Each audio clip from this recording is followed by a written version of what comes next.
Wow. We've heard some compelling stories today. So if you guys caught on, the first part of this program dealt with, talking about how bad the system's gotten at our universities. And the second part is talked about how we can expose all of it. And what we're going to talk about now is how do we address it? How do we fix it? The thing I love most about CPAC and conservatism is that it's based on ideas, whereas progressives are mostly focused on power.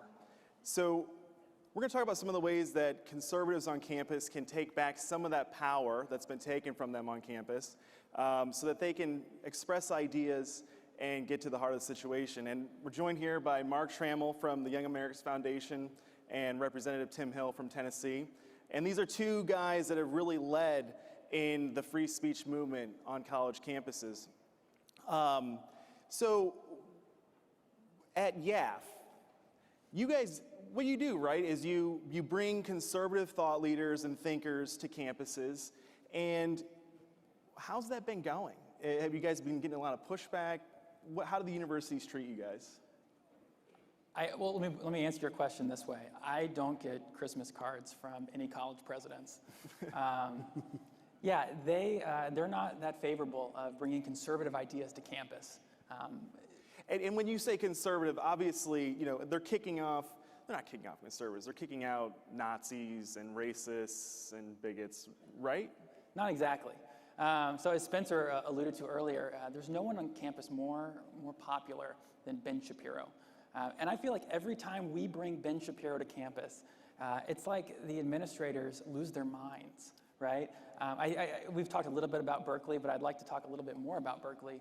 This past year, Young Americans Foundation, after more than a year and a half of hard-fought litigation in federal court there in San Francisco, won a major First Amendment lawsuit against the university. It was a just absurd situation that they put us in.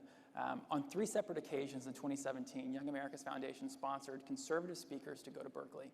And on 3 separate occasions, the university employed viewpoint discriminatory school policies. One was a high-profile speaker policy, completely unwritten, okay? Administrators had unfettered discretion to decide who to apply it to and who not to apply it to. So if Young Americans Foundation is bringing a speaker, you better believe they're going to assert that our speaker is high profile. But if the university wants to bring Vicente Fox, former president of Mexico, a very progressive speaker, former head of state, according to the university, was not high profile enough to employ this policy against. So under the high-profile speaker policy, the university was able to accomplish a lot of things to censor student speech. They were able to move certain speakers far from the center of campus. They were able to ban one of our speakers. They were able to, as Spencer alluded to, impose a $15,000 security fee when we brought Ben Shapiro. They put a 3 p.m. curfew on student expression, conservative student expression, while progressives are given prime time on campus. I just want to pause here. Yeah, it's outrageous. Well, no, but did you just say a 3 p.m. curfew? Yes. Like, yeah. Like we're in high school? Yeah, I'm waiting for the that moment where they actually follow up and tuck the children into bed, put a little mint on their pillow. It's really absurd. So we ended up filing a lawsuit against. We hired Harmeet Dillon, and you heard from Harmeet earlier. Incredible First Amendment attorney to represent the Berkeley College Republicans and Young Americans Foundation in that suit. And again, after a year and a half, victory at Berkeley. So, Mark, that's awesome. You're obviously litigating, but one of the things you can obviously do to help with the litigation is to pass good laws. Absolutely. And that's why I'm so excited to have Representative Tim Hill here. Tim, tell us what you guys did in Tennessee about a year and a half ago, and what prompted it. Well, so Tennessee is a conservative leader across the country. We accept the premise that when truth is set on an even playing field, it wins every single time. Thank you. A couple of things that we did, we passed a piece of legislation a few years ago that when it comes to speakers' fees for security fees, for example, the expected or anticipated content of those speakers visiting cannot require a higher fee or a lower fee. It has to be one consistent fee for every speaker that comes. There has to be a written policy as to speakers on campuses in Tennessee. And then another thing that the piece of legislation did is it got rid of free speech zones. And so this is the area where you can go and have free speech. Never mind the fact that it's a public university, never mind the fact that it's public property.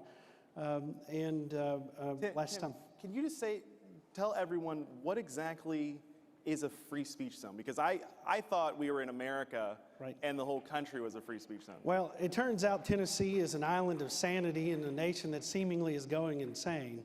So in Tennessee, when you step into a college campus, there's no such thing, according to this law, as a free speech zone. This was the area where if you wanted to exercise your free speech right, well, you can do it over there in the corner. Now, in that corner, you may be ostracized if you're saying the wrong things, but you can go over there and exercise it over there. We eliminated that in the legislation, and because it was the right thing to do. So, all right, so just going back real quick to the free speech zones. So let me get this straight. So progressives have safe speech, right? Like they're always safe. So they get to basically practice their speech all over campus, and including in the free speech zones. Is that right? That's correct. And they, again, when truth has an even playing field, you know, and from a conservative standpoint, and again, Tennessee is a very conservative state. We're very blessed and very fortunate. But when you go on a college campus, that the values, it's not really supposed to be valued this one value versus another. It's supposed to be free thought. That's the whole point of going into a university, right? And being educated instead of indoctrinated. And Tennessee saw its way, the legislature saw its way to work on the issue through that legislation about a year and a half ago. And Terry, if I can just add to that for a moment, the free speech zones, right? We've heard a lot about them, but these are a misnomer, okay? They don't apply equally. So conservatives are always going to be silenced in a free speech zone, but that is not going to be enforced. From our experience at YAF, working with hundreds of chapters across the country, working with college Republican chapters and conservative students everywhere, what we're seeing is that it's disparately applied. So actually, earlier this month, there was I think it was in San Diego, a community college that they had a free speech zone. Our chapter was 5 feet from Planned Parenthood. Planned Parenthood was passing out brochures. Our chapter was actually handing out copies of the Constitution, okay? And an administrator had the audacity to go up to a young conservative student and tell them that they were not allowed to hand out their information in this free speech zone. Planned Parenthood, you're fine, okay? Young Americans for Freedom, not okay. The student actually had a great response. I'd love to share it with you. He said, he held up the Constitution and said, actually, I think I do have the right to do this. That's right, that's right. Tim, I'm just gonna be, I'm gonna cut this chase and ask you a really tough question. Who's paying you to bring up this free speech legislation? I mean, are you accepting campaign funds from these special interest groups, the $1 million students out there? I mean, be honest. I'm beholden to the people of the 3rd House District first. The people of the great state of Tennessee, taking you back through some Tennessee history very quickly, we are one of the only states to defund one of the Office of Diversity and Inclusions in one of our universities. We did this because we're talking about different pronouns and it's all this confusion and silliness. And we said, you know what, we're going to put the brakes on this while we try to figure it all out. And, so there's no huge donor out there saying you really want free speech. If anything, it's the exact opposite in politics. We can go down every national group, and now they're very active at the state level, that they're giving money and giving a lot of money and a lot of C4s and a lot of super PAC activity. And the bottom line is that, back to the original point, when truth is on equal playing field, and that's what the other side fears the most, is when people have the ability to think through what is before them, they are naturally conservative people. And I think that's an important point, right? Because as conservatives, we don't believe in coercion. We believe in the free exercise of religion, of speech, and we think that through competition and through better ideas, the best ideas will float to the top. And I think ultimately it's because we believe in people. Conservatives have a natural optimism in people to do the right thing, think freely, and come up with the right solutions. And if you look at how progressives act across the board, everything they do is aimed at garnering more power and eliminating their competition, eliminating the alternatives. And the university system, I think, is probably one of the worst areas when they've been doing that. We are almost up. So before we go, we were talking backstage, and there are some crazy stories. So I want to ask each of you, we'll start with Mark. Mark, what is the craziest thing you've seen in your whole time at YAP? Okay, so that's really hard because there are so many opportunities to pick from. One that comes to mind, DePaul University. So we sponsored Ben Shapiro to go to speak at DePaul. The university would not allow Ben to speak. So we're thinking, all right. Well, because Ben's an anti-Semite, right?